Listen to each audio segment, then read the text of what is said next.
From the world of monkeys, both big and small, Godzilla, giant-ass sandworms, and the season exploits of old-ass cops, my most anticipated films of 2024 are coming right at you. So stick around. Yeah! Welcome back, fellow den dwellers and cinephiles. I'm Scott.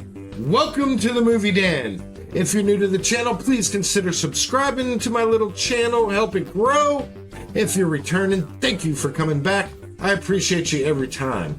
You know, I know it's been a hot minute since my last video dropped, and I want to start with a big, hearty apology for that delay. You know, life happens, it sucks. You know, you can't do things that you want when you want to do it, but I'm back to dive into the cinematic excitement of 2024. And in the year 2023, it was a bit of a bummer for the film industry, with the writers and actors going on strike in unison. It caused a lot of productions to hit pause faster than my Wi-Fi can upload. But finally, deals were met late last year, productions resumed, and anticipated films that were delayed are now hitting cinemas this year. Granted, the number of films being released this year is a tad slimmer, but it's quality over quantity, right? All right, now we're on to my top anticipated films of 2024. I guess you can say my top 15, because I have 15 of those suckers that I'm going to go see in theaters. Number 15 is Argylle. It stars Henry Cavill. Love Henry Cavill. Bryce Dallas Howard, Sam Rockwell, and the great Samuel L. Jackson.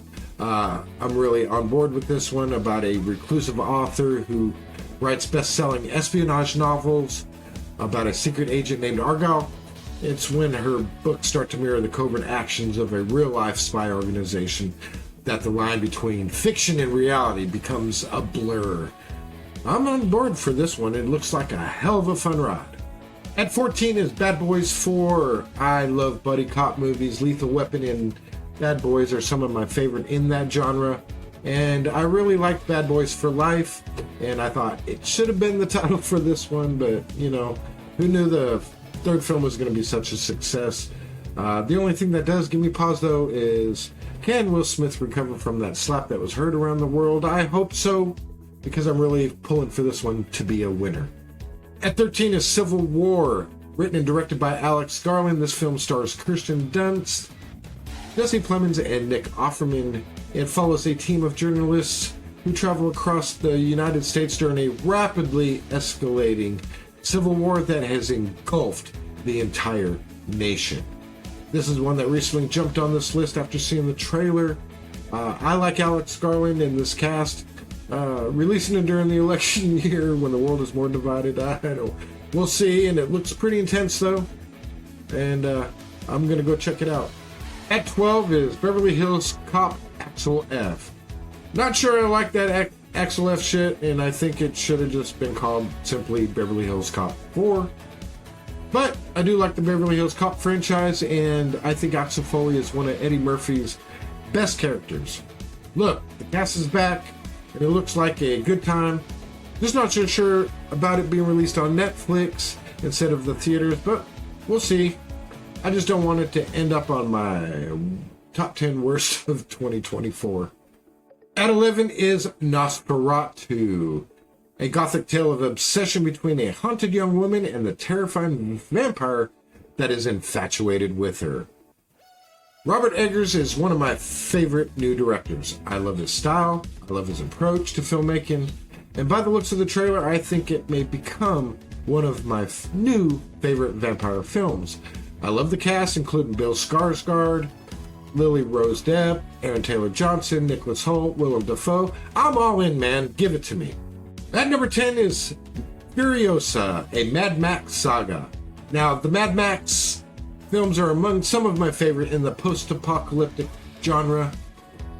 Love the world, love the characters. I love Fury Road.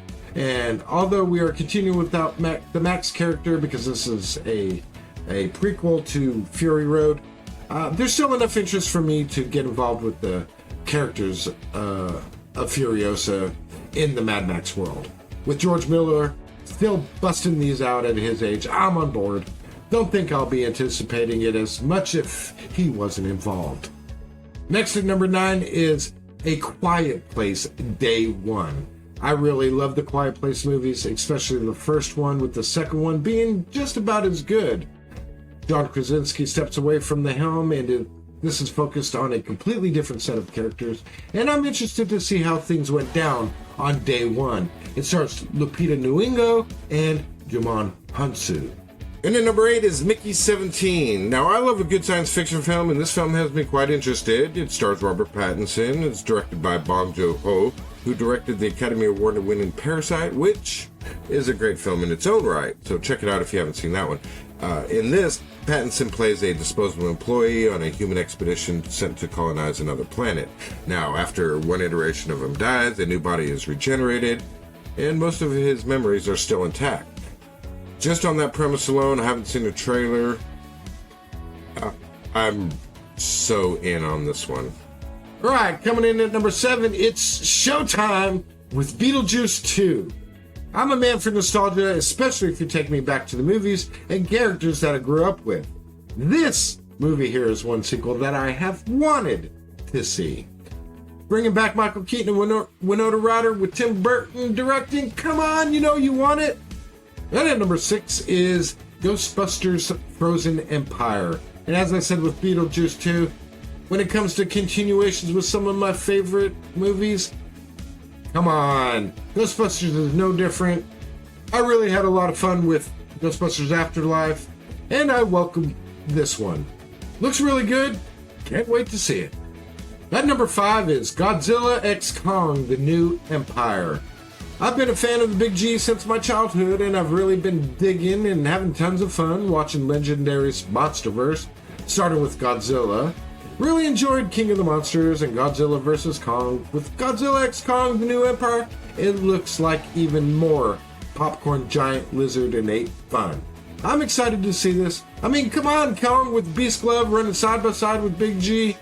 The kid in me is just screaming with joy. I'm 51, and these are the types of films that keep me young. And at number 4 is Kingdom of the Planet of the Apes. I loved the last trilogy, and I felt that Caesar's story had been told, and when they announced a new trilogy, I was like, yeah, what you gonna do now? But after seeing the trailer, I am hooked. I love monkeys. I keep asking my wife for a monkey. She's not gonna let me have a monkey, but I will settle for these guys. Looks great. Looking forward to seeing it. Into the top 3, probably a lot of people's most anticipated film is my number 3 film, and that's Deadpool 3. I love the first Deadpool film and haven't laughed that hard since. I thought Deadpool 2 was good, but not as good. But when it was announced that Hugh Jackman would be joining Ryan Reynolds in this one as Wolverine, I was like, what the fuck? Let's go! And it sounds like it's shaping up to be a decent superhero film. Chimichangas! Number 2 is Alien Romulus. I fucking love Alien and Aliens, and I do get some enjoyment out of the other films in the franchise, but this franchise has really lost its way over the years, and I'm glad what I'm hearing about this new film that takes us back to what Alien is all about. And I think Fede Alvarez can do a good job if he has done a good job. Makes sense. Fingers crossed. Let's hope it's good. I really want it to be. And then number 1 is Dune Part 2. This was supposed to come out last year in November, but because of the actor strike, they pushed it to this year, and I was super bummed. But the wait is almost over. I really liked what Denis did with Part 1, the visual effects, the story, the acting, the cinematography. I loved the whole package, and I really liked the trailer for Part 2. It let me know that I'm in for something truly astonishing. I have a feeling it will be my number 1 film this year, but who knows? I'm hoping. We'll see. Well, that's it for my most anticipated films of this year. Were any of them yours? What are your most anticipated films? Let me know in the comment section below. And as a reminder, if you're new to the channel, please subscribe and hit that notification bell. Click all to receive all notifications when I drop a new video. Returning viewers, thanks once again. I'm Scott. We'll see you on the next one. What say you? Yeah!